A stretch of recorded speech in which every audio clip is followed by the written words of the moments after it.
To more vlogs! Yun na nga guys, no, naawa na ako kay Dora. Dahil kasi nga, si Dora ang dami niyang rashes talaga guys. Sobrang dami niyang rashes. Hindi ko alam kung paano ko gagamutin. Bumili na kami ng panggamot kay Dora guys eh. Yung ointment, pero talagang nangangati pa rin siya. Tapos ngayon, wala siyang ganang kumain.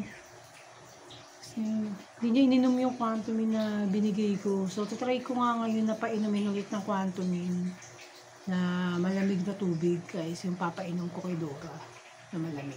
Bibigyan ko lang, guys. So, wala ngayon. Masama pa rin talaga yung pakiramdam niya. Talagang kaya niya lumabas ako, guys, ni Dora. Hindi ko alam kung ano nangyayari sa kanya. So, binigyan ko ng tinapay tsaka binigyan ko ng Quantumin Plus. Baka mamaya mapares na siya doon kay doon sa kapatid niya guys. Ganun din nangyari sa kapatid niya. Daming galis guys hanggang sa namatay na. Pero mamaya siguro papaliguan ulit ni Mahal. So papayaran niya ulit ng ointment. Kasi grabe talaga guys yung mga niya, rashes niya. Sinsobra talaga guys. Ang dami na sa mukha, pati doon sa leeg niya. Sobrang dami na talaga. So yun lang yung mga ganap. Yun na nga guys, no. Akala namin talaga wala ng pag-asa si Dora guys. No, sabi nga namin kanina guys, pag hindi siya lumabas sa kubo, baka bukas, 'di ba? Sumunod na siya doon sa kapatid niya. So ngayon guys, no, kahapon binigyan ko 'to ng Quantumin, pinainom ko siya. Tsaka kanina. Sa sobrang init talaga kasi guys, talagang nagkakaroon ng yung mga doggies natin. So ayan yung may yellow, lagi siyang may yellow. Tapos punong-puno na ng Quantumin Plus yung niya, yung kainan niya guys. So yan, so nilagyan natin siya ng Quantumin Plus. Tapos ngayon nagkagana na siyang kumain. Lumabas na siya sa kubo guys, si Dora. So pinakain na, kanina ayaw niyang kainin, kaninang tanghalian. Ayaw niyang kumain, wala siyang gana guys. Yan, siguro nga nasasaktan siya dyan sa mga rashes niya. Yan, tinan niyo yung mukha niya guys. So tinan niyo, puno-puno ng rashes yung mukha niya. Pero ginagamot na namin, dumating na kasi yung gamot. Pero talagang kanina, talagang nakakaawa siya. Kasi nandun lang siya sa loob ng kubo. So, yan guys. So, yan na nga. Pinainom natin ng Quantumin. So, medyo ngayon lumabas na siya. Ayaw niyang buong umaga hanggang hapon, tanghali. Hindi siya lumalabas sa kubo guys. Akala namin kung ano na nangyayari. So, buti ngayon guys. Nagkaroon na siya ng lakas. Medyo tumatahol-tahol na siya. Kaya alerto na naman siya ngayon guys. Pero sana talaga gumaling na yung sugat niya guys. Yung mga sugat-sugat niya. Yun. Ewan ko, bigla na lang siya ganyan guys. Nagkaroon ng rashes na ganyan. Hindi namin malaman kung bakit eh. So ginagamot naman natin siya, diba? Pero mas nagitiwala tayo doon sa Quantumin Plus na iniinom niya guys. Siguro nahapdian siya doon sa sugat niya. Doon sa sugat niya sa mukha. Ayan, nagkakamot niya. Ngayon nagkakamot. So sana patuloy siyang makarecover si Dora. Hindi ba makarecover na siya. So ayan si Blackie, yung kalaro niya, yan si Blackie. So narinig niya si Blackie na binigyan ko ng tinapay, tapos nagkakaul si Dora, gusto rin niyang kumain. So binigyan namin ng meatloaf kanina, pinakain namin ng meatloaf kasi yung niluto kong paborito niya guys na corned beef, hindi niya kinain kasi wala siyang gana. Sa sobrang init guys, nawawalan sila ng gana kumain. So ayan guys, ganyan. So siguro paglabas namin, tatry kong bumili ng dog food para sa kanya. Try nating bilan si Dora ng dog food. 'Di ba? Subukan niya yung dog food. Kung kakainin niya yung dog food, guys, baka mamaya try ko lang munang bumili ng konting dog food lang. Tatry ko muna kung kakainin niya, baka kasi mamaya baka hindi niya kainin, masayang lang yung bili natin, 'di ba? So pag nagustuhan niya yung dog food, so magdo-dog food si Dora. Ayan, nagtatahol na siya ngayon, guys. So, ayan. Malakas si Dora ngayon. Nagtatahol.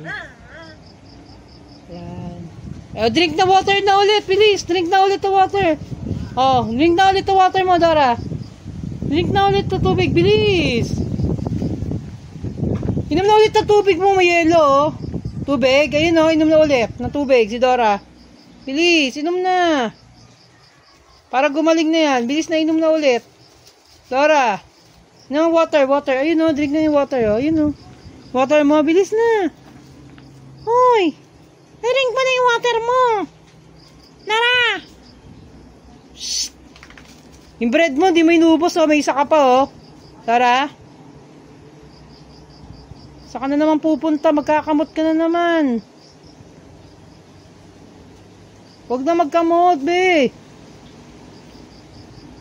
So, medyo umaano na naman, guys, yung ano niya, yung allergies niya, guys. So, siguro talagang sumabay lang talaga, guys, sumabay lang talaga yung tawag dito, yung allergy niya, tsaka yung init ng araw, gabi. Siguro talagang kasi mainit, 'di ba? Tapos may allergy siya. Siguro ang sakit sa mukha noon, nasasaktan siya dun sa pag umaano yung sugat, 'di ba? Yung sugat niya sa mukha, naiinitan. So doon siya nananamblay. Doon sa ganung ano, yung klima sobrang init. So ngayon mahangin na dito kasi hapon na. So naimasmasa na si Dora at nakainom na rin siya ng malamig na tubig. So kanina naman kanina umaga binigyan ko na siya ng tubig na malamig para mahimasmasan siya kasi kawawa talaga yung mga aso. Kasi talaga pag gantong sobrang init ngayon, kasi uminit na naman ng bongga, pati nga yung mga pananim namin, guys, talagang talagang kawawa, parang natuyot na naman yung mga tanim namin sa taas, so nagdilig kami. So yun lang, guys, yung mga kwento. Dora! So, ayan, tinatawag ko lang para malibang-libang. So, hanggang dito na lang, guys. I-update natin kay Dora. No, sana patuloy na siyang gumaling. At lagi natin papainumin ng Quantumin talaga to si Dora para lumakas siya. Bumalik yung lakas niya, yung sigla niya. Nakakapanibago nga, guys, di ba? Kanina lumabas siya. Ano kasi kami ng motor, guys, no? Pina-revolution namin to yung motor. Start namin. Lumabas siyang pilit, guys. Hindi siya lumalabas sa kubo, eh. Tapos lumabas siyang pilit para silipin kami. Akala niya aalis kami. Nakahatid niya sana kami doon sa gate. Akala niya aalis kami. Kaya lumabas siya. Tapos nung hindi naman kami umalis, pumasok na siya ulit doon sa kubo. So ngayon na lang siya ulit lumabas. So yan. Nagpapalamig dito sa labas. Yan. Sige, pag na lang natin si Dora na maging maayos na yung kalagayan niya, di ba? Nakakapanibago kasi, guys. Hindi siya masigla ngayon. Kasi napaka-tamblay niya kasi sa mga pinagdadaanan yung mga sugat. Yan na, kasugat-sugat siya. Grabe. Pero may pang kami dyan, may antibiotic siya, tsaka meron siyang pangpahid, at meron siyang shampoo, pati sabon, guys. So, yun lang, babu. Hello ngayon, guys, dahil kasi nga, natin, guys, pinupuno na natin ang stock. The Wednesday na ngayon, guys. So, pagdating kasi na Friday, guys, sobrang dami bumibili ng yelo. Kaya naagapan natin ng paggawa ng yelo natin. Kasi yung isang freezer nating maliit, guys, bakante na. So kaya naisipan kong gumawa na at magbalot na ng mga yelo. Ayan. So inaano natin to, ito yung tubig, guys, nanggaling sa gripo siya. Pero yan, guys, pinifilter natin yung tubig para malinis yung, syempre tinitinda natin, malinis na yelo yan. Binabalot natin, guys, no? Ayan, pinifilter niya. Ayan, guys.